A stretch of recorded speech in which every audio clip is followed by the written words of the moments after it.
A bank vault is a secure space where money, valuables, records, and documents can be stored. It is intended to protect their contents from theft, unauthorized use, fire, natural disasters, and other threats, much like a safe. Unlike safes, vaults are an integral part of the building within which they are built, using armored walls and a tightly fashioned door closed with a complex lock. Historically, strong rooms were built in the basement of a bank where the ceilings were vaulted, hence the name. Modern bank vaults typically contain many safe deposit boxes, as well as places for telecash drawers, and other valuable assets of the bank or its customers. They are also common in other buildings where valuables are kept, such as post offices, grand hotels, rare book libraries, and certain government ministries.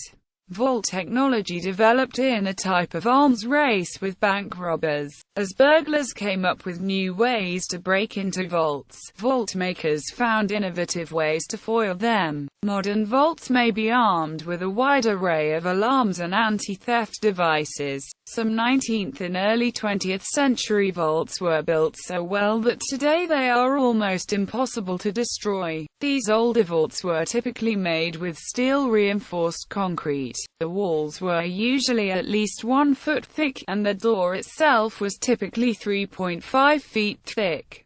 Total weight ran into the hundreds of tons. Today vaults are made with thinner, lighter materials that, while still secure, are easier to dismantle than their earlier counterparts. History. The need for secure storage stretches far back in time.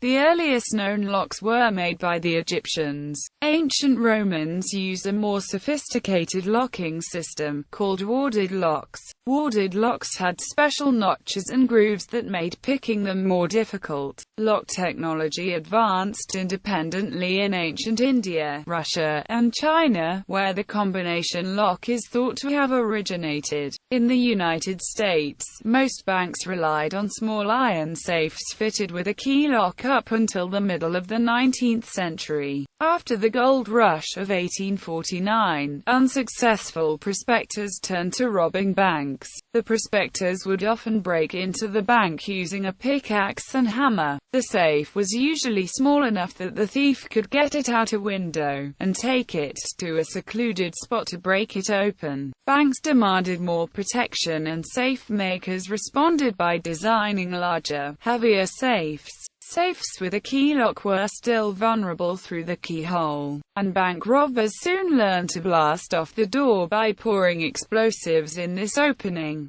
In 1861, inventor Linus Yale Jr. introduced the modern combination lock. Bankers quickly adopted Yale's lock for their safes, but bank robbers came up with several ways to get past the new invention. It was possible to use force to punch the combination lock through the door. Other experienced burglars learned to drill holes into the lock case and use mirrors to view the slots in the combination wheels inside the mechanism. A more direct approach was to simply kidnap the bank manager and force him to reveal the combination.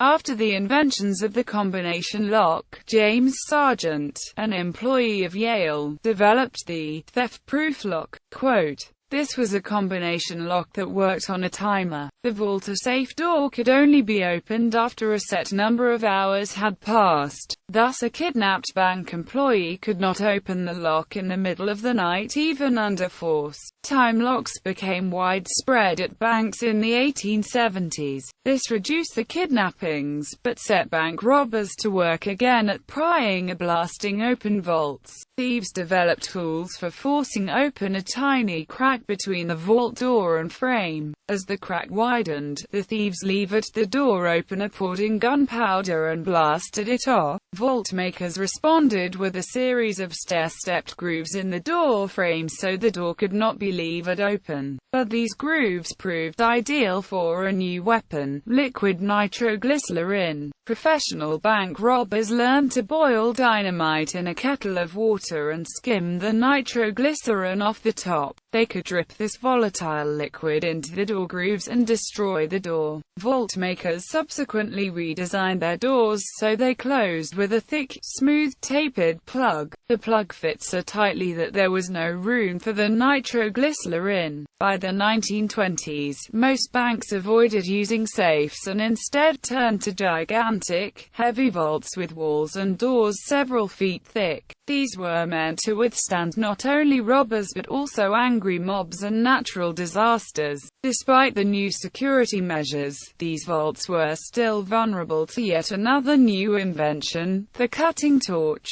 Burning oxygen and acetylene gas at about 6,000 degrees Fahrenheit, the torch could easily cut through steel. It was in use as early as 1907, but became widespread with World War I. Robbers used cutting torches in over 200 bank robberies in 1924 alone. Manufacturers learned to sandwich a copper alloy into vault doors. If heated, the high thermal conductivity of copper dissipates the heat to prevent melting or burning. After this design improvement, bank burglaries fell off and were far less common at the end of the 1920s than at the beginning of the decade. Technology continues in the race with bank robbers, coming up with new devices such as heat sensors, motion detectors, and alarms. Bank robbers have in turn developed even more technological tools to find ways around these systems. Although the number of bank robberies has been cut dramatically, they are still attempted. Materials used in vaults and vault doors have changed as well. The earlier vaults had steel doors, but because these could easily be cut by torches, different materials were tried. Massive cast iron doors had more resistance to acetylene torches than steel. The modern preferred vault door material is the same concrete as used in a vault wall panels.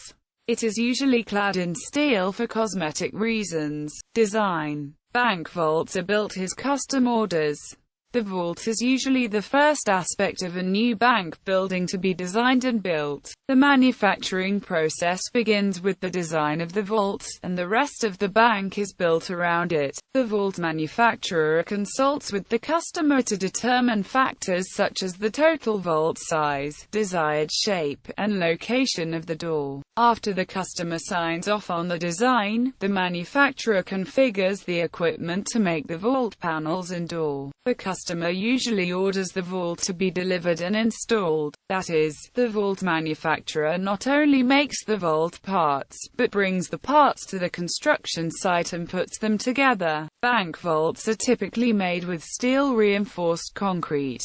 This material was not substantially different from that used in construction work. It relied on its immense thickness for strength. An ordinary vault from the middle of the 20th century might have been 18 in thick and was quite heavy and difficult to remove or remodel around. Modern bank vaults are now typically made of modular concrete panels using a special proprietary blend of concrete and additives for extreme strength. The concrete has been engineered for maximum crush resistance. A panel of this material, though only 3 in thick, may be up to 10 times as strong as an 18 in thick panel of regular formula concrete. There are at least 2 public examples of vaults withstanding a nuclear blast. The most famous is the Teikoku Bank in Hiroshima, whose 2 Musla Safe Company vaults survived the atomic blast with all contents intact. The bank manager wrote a congratulatory note to Musla. A second is a vault at the Nevada National Security Site, in which an above-ground Musla vault was one of many structures specifically constructed to be exposed to an atomic blast. Manufacturing process. Panels. The wall panels are molded first using a special reinforced concrete mix, in addition to the usual cement, powder, stone, etc. Additional materials such as metal shavings or abrasive materials may be added to resist drilling penetration of the slab. Unlike regular concrete used in construction, the concrete for bank vaults is so thick that it cannot be poured. The consistency of concrete is measured by its slump. Vault concrete has zero slump. It also sets very quickly, curing in only 6 to 12 hours, instead of the 3 to 4 days needed for most concrete. A network of reinforcing steel rods are manually placed into the damp mix.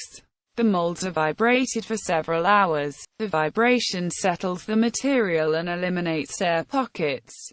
The edges are smoothed with a trowel, and the concrete is allowed to harden. The panels are removed from the mold and placed on a truck for transport to the customer's construction site.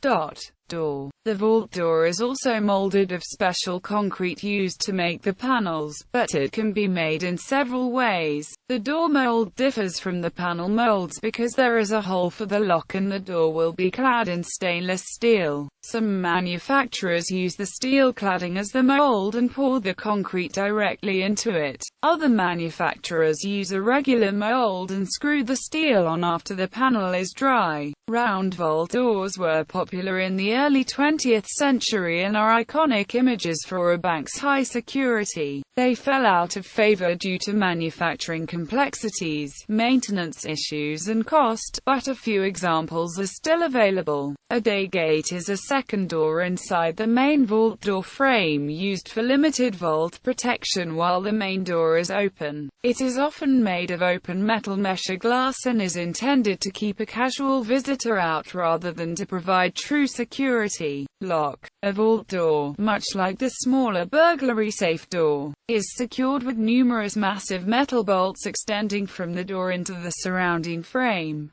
Holding those bolts in place is some sort of lock. The lock is invariably mounted on the inside of the difficult-to-penetrate door and is usually very modest in size and strength, but very difficult to gain access to from the outside. There are many types of lock mechanisms in use. A combination lock similar in principle to that of a padlock, a safe door, is very common. This is usually a mechanical device, but products incorporating both mechanical and electronic mechanisms are available, making certain safe cracking techniques very difficult. High-security key locks are used in a few vault doors. A dual-control combination lock has two dials controlling two locking mechanisms for the door. They are usually configured so that both locks must be dialed open at the same time for the door to be unlocked. No single person is given both combinations, requiring two people to cooperate to open the door. Some doors may be configured so that either dial will unlock the door, trading off increased convenience for lessened security. A time lock is a clock that prevents the vault's door from opening until a specified number of hours have passed. This is still the theft-proof lock system that Sargent invented in the late 19th century. Such locks are manufactured by only a few companies worldwide. The locking system is supplied to the vault manufacturer pre-assembled. Many safe cracking techniques also apply to the locking mechanism of the vault door. They may be complicated by the sheer thickness and strength of the door and panel. Installation. The finished vault panels, door, and lock assembly are transported to the bank construction site. The vault manufacturer's workers then place the panels enclosed in steel at the designated spots and weld them together. The vault manufacturer may also supply an alarm system, which is installed at the same time. While older vaults employed various weapons against burglars, such as blasts of steam or tear gas, modern vaults instead use technological countermeasures. They can be wired with a listening device that picks up unusual sounds, or observed with a camera. An alarm is often present to alert local police if the door or lock is tampered with. Performance standards. Quality control for much of the world's vault industry is overseen by Underwriters Laboratories, Inc., in Northbrook, Illinois. Until 1991, the United States government also regulated the vault industry. The government set minimum standards for the thickness of vault walls, but advances in concrete technology made thickness an arbitrary measure of strength. Thin panels of new materials were far stronger than the thicker, poured concrete walls. Now the effectiveness of the vault is measured by how well it performs against a mock break-in. Manufacturers also do their own testing, designing a new product to make sure it is likely to succeed in trials. Key points include: it is based on using common hand tools, picking tools, mechanical or portable electric tools, grinding points, carbide drills, pressure applying devices or mechanisms, abrasive cutting wheels, power saws, coring tools, impact tools, fluxing rods, and oxy-fuel gas cutting torches. A breach is a hole in the door or wall of at least 96 square inches, or breaking locking bolts to allow the door to open. Considers only the time actually spent working. Does not cover attacks with a thermal lance or explosives. UL 608 makes no claims as to the fire resistance of the vault. Applies to the door on all sides. The lock, ventilation, alarms, etc. are covered by other UL standards. Byproducts. Waste. The manufacturing process itself has no unusual waste or byproducts, but getting rid of old bank vaults can be a problem. Newer, modular bank vaults can be moved if a bank closes or relocates.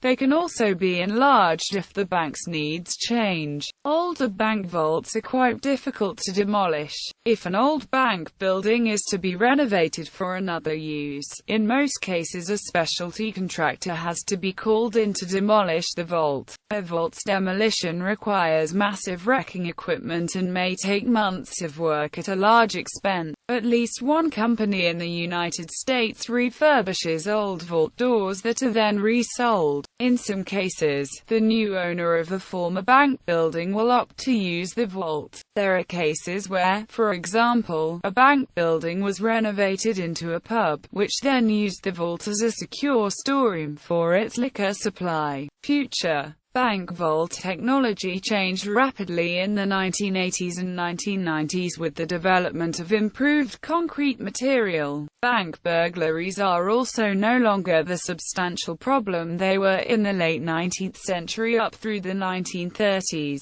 but vault makers continue to alter their products to counter new break-in methods. An issue in the 21st century is the thermal lance, burning iron rods in pure oxygen ignited by an oxyacetylene torch. It can produce temperatures of 6,600 to 8,000 degrees Fahrenheit. The thermal lance user bores a series of small holes that can eventually be linked to form a gap. Vault manufacturers work closely with the banking industry and law enforcement in order to keep up with such advances in burglary.